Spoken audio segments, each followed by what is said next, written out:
Welcome back to part 3 on Intro to Right Triangle Trig. So in the previous video, we did look at how we can find the representation for trig ratios using all these different relationships. Opposite over hypotenuse, adjacent over hypotenuse, opposite over adjacent. And we simply just use a different trig ratio for each one so that we can still represent that angle. So we're going to continue that concept here, recall the unit circle, and using the given relationships between trigonometric ratios to fill out the given table. Note that in the unit circle, r equals 1. So if we are at 0 degrees, we're in 0 radians. At 0 degrees, remember sine is like your y, and cosine is like your x, and tangent is like y over x. Cosecant is 1 over y. Secant is 1 over x. And cotangent is x over y. I hope that helps you think about this right triangle concept in the first quadrant. If you just have some angle theta, you can think about your opposite, adjacent, etc. distances and then fill in this table. So let's answer these questions. So if the angle theta is in radians, 30 degrees is how much of 180? We know that 30 degrees is 6 30 degrees would give you 180. So pi over 6 would be the radian measure for 30 degrees. Pi over 4 will give you 45 degrees, is equivalent to 45, because if you think about 45 degrees, 4 times 45 will give you 180. So this is 1/4 of half a circle. 60 degrees, 3 times 60 will give you 180. So this is pi over 3. And 90 degrees, well, we know that 2 90 degrees will give you 180. So pi over 2 is the radian measure. Now let's try and think about what it would look like if we had sine theta. At 0 degrees, do we have any y values? So if we're along the positive x-axis for our initial ray, that's 0 degrees or 0 radians. So there is no height to this angle. So sine of theta, in this case, is 0. Sine of 30 degrees, or pi over 6, is hopefully something you've started to memorize. Let's just sketch this really quick to help visualize this. We're sitting somewhere about here. And so at this point here, we're going to be quite a ways in the x direction, but only halfway up the y direction. So this is equal to 1/2. The next one is pi over 4, or 45 degrees. And again, I just am going to sketch this. It's halfway to 90. So if we have this unit circle, we know that at 45 degrees, we should be at the same distance both in the y direction and the x direction. So we have gone root 2 over 2 in the y direction. For 60 degrees, it's swapping the x and y coordinates. So instead of x being large and y being small, now x is small and y is large. So I'll sketch that up here.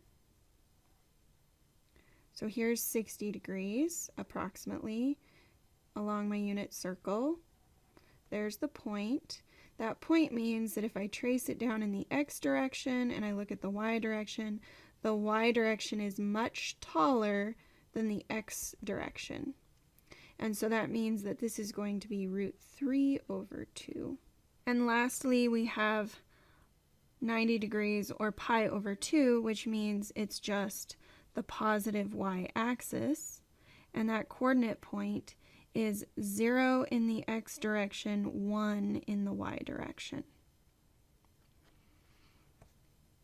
So think about the fact that we're looking at how far we've gone in the y direction for all of these. Cosine of theta is looking at how far we go in the x direction.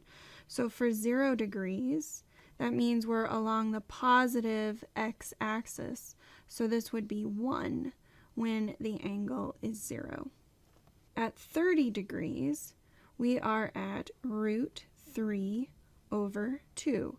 Now this is why I was sketching the graph for the first set of angles, because now we can look at the coordinate points for x and we can compare those to the coordinate points for y, and this coordinate point here for each one of these angles that I sketched is now going to represent how far we are going in the x direction instead of the y direction.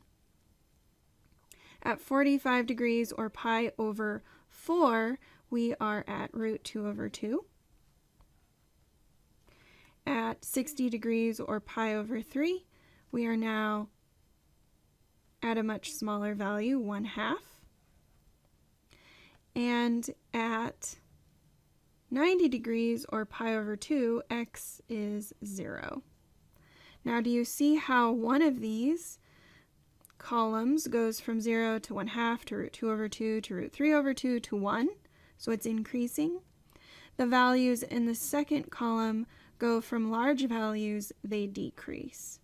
This is really important to remember, especially if you're planning to go into engineering, because one of the big things you have to remember is how sine and cosine relate to each other, and how as sine decreases, cosine increases, and vice versa. Now we're going to find tangent of theta, which is going to be fairly easy because we just look at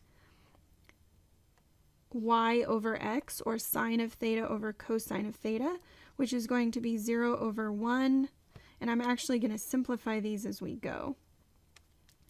So 0 over 1 equals 0. 1/2 divided by root 3 over 2. Denominators are both 2, so this will reduce to 1 over root 3, or rationalizing root 3 over 3. The next one is root 2 over 2 divided by root 2 over 2, in which case we just have 1. The next one is root 3 over 2 divided by 1/2. And the 2's divide, and we're left with root 3 over 1, or just root 3. And lastly, we have y over x, so 1 over 0. And this is undefined.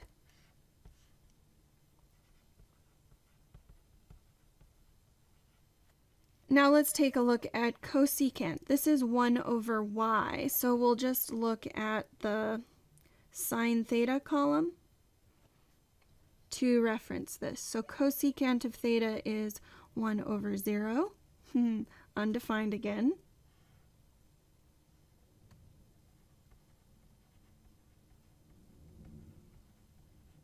The next one is going to be 1 over 1/2, or 2. 1 over 1/2 gives me 1 over 1 multiplied by the reciprocal, which is 2. 1 over root 2 over 2. So 1 over root 2 over 2 is going to be root 2 in the denominator, so 2 over root 2, or rationalizing, it'll be root 2 over 2. I hope you can follow along with that. 2 root 2 over multiplying these together, you'd get root 4, so just over 2. So this is going to just be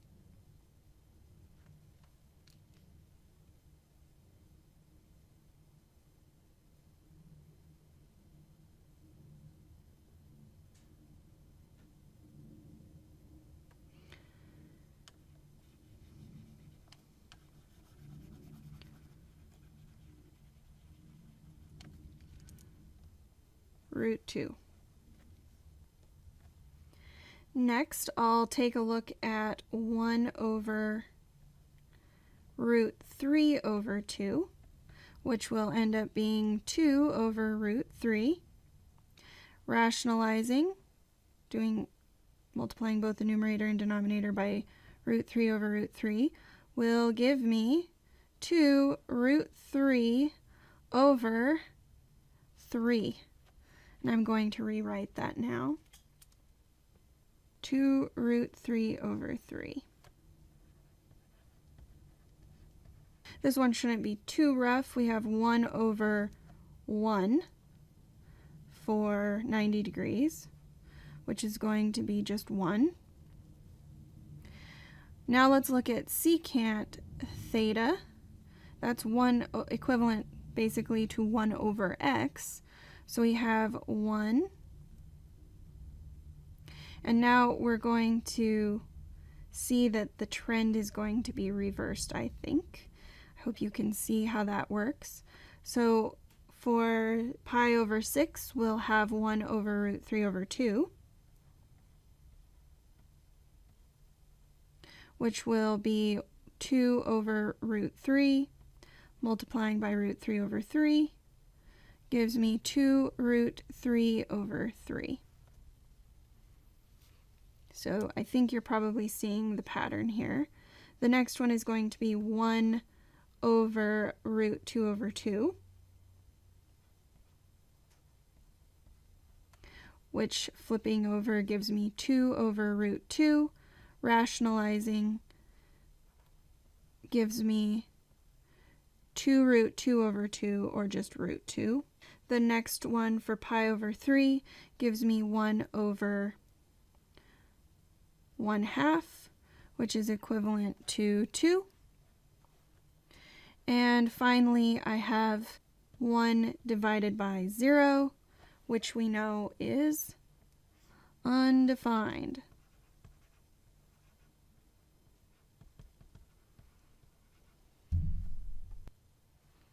So lastly, we have cotangent theta, and this is x over y instead of y over x. And so we can look at tangent of theta and just flip all these over. 1 over 0 is undefined. The next one is going to be 1 root 3 over 1. The next one is just 1. The next one is going to be 1 over 2 divided by root 3 over 2. So the 2's will divide and we'll be left with 1 over root 3, which will reduce or rationalize to root 3 over 3.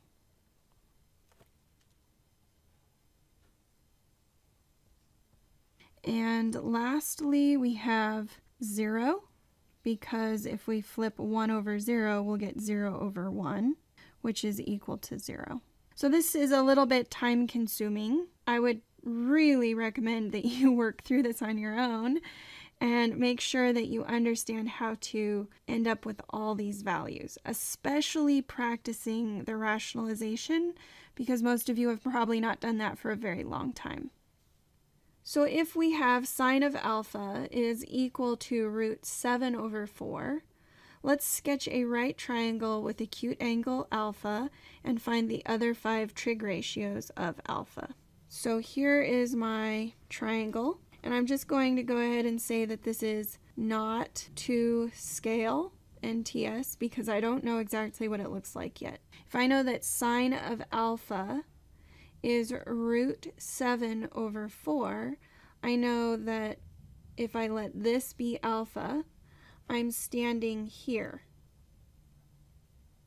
looking at my triangle. And sine is opposite over hypotenuse. So my opposite side is here, and it's root 7. And my hypotenuse is 4. The longest side is 4. So I can find my other side that I don't know. If we say that this is x squared, y squared, and that's equal to 4 squared, we can write this as x squared plus y squared equals r squared. We can substitute for y. We don't know x yet. Y is root 7 squared equals r squared, or 4 squared in this case. So x squared equals 16, and I'm going to subtract the square of the square root of 7, which is just 7. So I get x squared equals 9. X is equal to 3. So my unknown side is 3. So if I find the other 5 trig ratios, I can say that if sine of alpha is equal to root 7 over 4, cosine of alpha is equal to adjacent over hypotenuse, or 3 over 4. Tangent of alpha is equal to opposite over adjacent, so root 7 over 3. Cosecant of alpha is a reciprocal of sine of alpha, so we'll have 4 over root 7 multiplied by a funny looking 1 to rationalize is 4 root 7 over 7. Secant of alpha is equal to 4 over 3, and cotangent of alpha is equal to 3 over root 7, rationalizing by 7 over 7 gives me 3 root 7 over 7. So those are my ratios, the 5 other trig ratios for alpha.